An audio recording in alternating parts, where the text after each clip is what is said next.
આજના સમય માટે ખૂબ જ સરસ લેખ છે. જેણે પણ લખ્યો ખૂબ સરસ લખ્યું છે. તો ચાલો આખો લેખ વાંચન કરીએ. દીકરો કે દીપડો? બજારની વર્તમાન સ્થિતિ, મમ્મી પપ્પાની વૃદ્ધ અવસ્થા, ઘરમાં કમાનાર વ્યક્તિ ફક્ત હું, છતાં પણ આજે મમ્મી અને મારી પત્ની વચ્ચેના ઉગ્ર મતભેદ અંતે મનભેદનું પરિણામ બન્યું. જે મને શંકા હતી તે જ અંતે થયું. વેકેશનમાં ગયેલ પત્ની વેકેશન પૂરું થવા છતાં પિયરથી પાછા આવવાનું નામ નહોતી લેતી.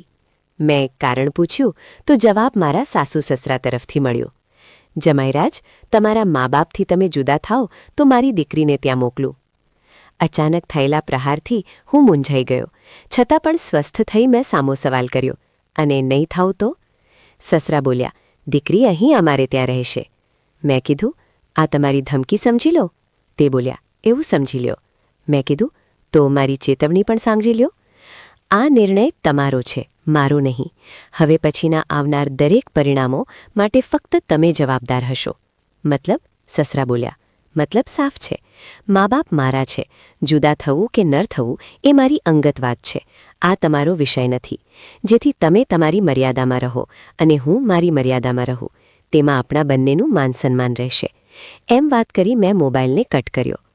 મને ઘરે ચિંતામાં બેઠેલો જોઈ પપ્પાએ સવાલ કર્યો, બેટા કોઈ તકલીફ? મેં વિગતે વાત કરી. પપ્પાના ચહેરા ઉપર નારાજગી જણાતી હતી, પણ સાથે મક્કમતા પણ હતી. પપ્પા તરત જ સ્વસ્થ થઈ બોલ્યા, બેટા આવડી નાની વાતમાં દુઃખી શું કામ થવું? મારા તરફથી લીલી ઝંડી છે તને. તું આનંદથી જુદો થા બેટા. તેઓ તેમની આંખો ભીની લૂછતે બોલ્યા, બેટા પણ અમને મળવા આવતો રહેજે. આવા નાના કારણોને લીધે લગ્નજીવન ઉપર કોઈ અસર ન થવી જોઈએ. આટલું બોલી પપ્પા છાપું વાંચવાનો વ્યર્થ પ્રયત્ન કરવા લાગ્યા. મને મંદિરની અંદર બેઠેલો ભગવાન રડતો હોય તેવી લાગણી થઈ.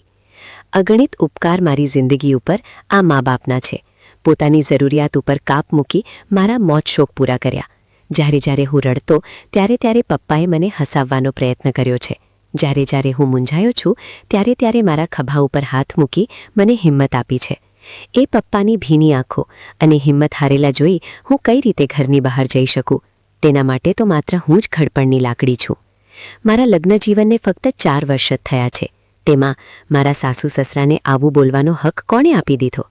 તમે દીકરી આપી છે તો મારા મા બાપે કમાતો દીકરો આપ્યો છે. એટલે દીકરી આપી અને મારા ઉપર તમે ઉપકાર કરતા હોય તેવું વાણી વર્તન તો હું કદી નહીં ચલાવું, એવો મેં મનની અંદર નિર્ણય લઈ લીધો. સાંજે મમ્મી પપ્પા સાથે ડાઇનિંગ ટેબલ ઉપર હું જમતો હતો. ફરીથી સસરાનો મોબાઈલ આવ્યો. ફરીથી એ જ સવાલ, જમાઈરાજ શું વિચાર્યું? મેં કીધું, વિચારવાનું શું હોય? મારી ટ્રાન્સફર તમારા જામનગર ગામમાં જ કરાવી લીધી છે. હું મમ્મી પપ્પાથી જુદો થાઉં છું, પણ હવે જામનગરમાં કાયમ માટે તમારી જોડે રહીશ. જમાઈરાજ, ઘર ના મળે ત્યાં સુધી સાથે રહેજો. સસરા બોલ્યા. મેં કીધું, ઘર કોણે ગોથવું છે?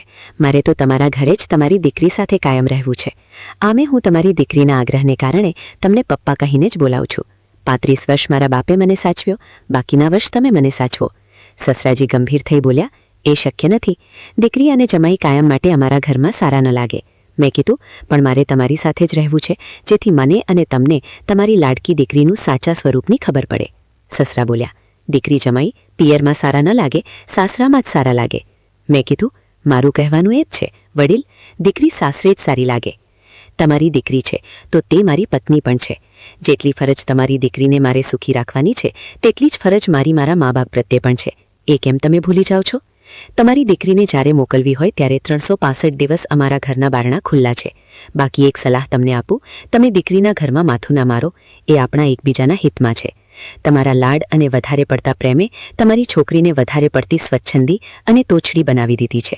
આજકાલ દીકરીના મા બાપ દીકરીનું યોગ્ય ઘડતર કરતા નથી અને વગર ટ્રેનિંગે કોઈના ઘરમાં મોકલી આપે છે. પછી વર અને સાસુના વાક કાઢવા એ આદતો બનતી ગઈ છે. સત્ય અને કડવું. છેલ્લે મારું સાંભળી લ્યો. તમારી દીકરીને એકલું એટલે રહેવું છે, તેના સમયે ઉઠવું, કીટી પાર્ટીઓ કરવી છે અને સહેલીઓ સાથે રખડવું છે. તે શક્ય નથી. આપ 6 મહિના કે વર્ષ સાચવી તેનો અનુભવ કરી જુઓ. લગ્ન પહેલાંની દીકરી અને સાસરેથી પાછી આવેલ દીકરીનો તફાવત ખબર તમને પડી જશે.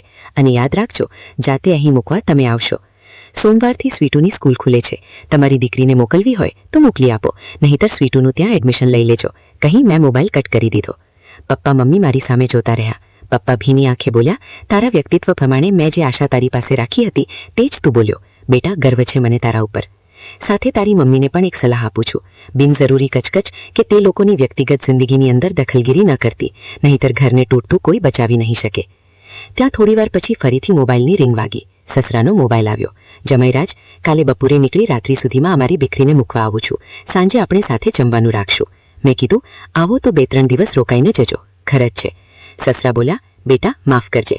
તારી સ્વમાની અને કડક વાત સાંભળી મારી જવાની યાદ આવી ગઈ. મેં તારા જેવું વર્તન કર્યું હોત, આજ મારા મા બાપના દિવાલ ઉપર લટકતા ફોટા સામે નીચે માથે ઊભો ન હોત. તમે શાંતિથી સ્વમાનથી તમારા મા બાપ સાથે જીવો તેવા અમારા આશીર્વાદ છે. લેખકનું નામ નથી ખબર, પણ જેણે લખ્યું છે જોરદાર છે. આજે સમાજના દરેક વર્ગને, ખાસ આજની યુવા પેઢીએ સમજવાની જરૂર છે. અલગ રહીને માવતરને અલગ ના કરશો.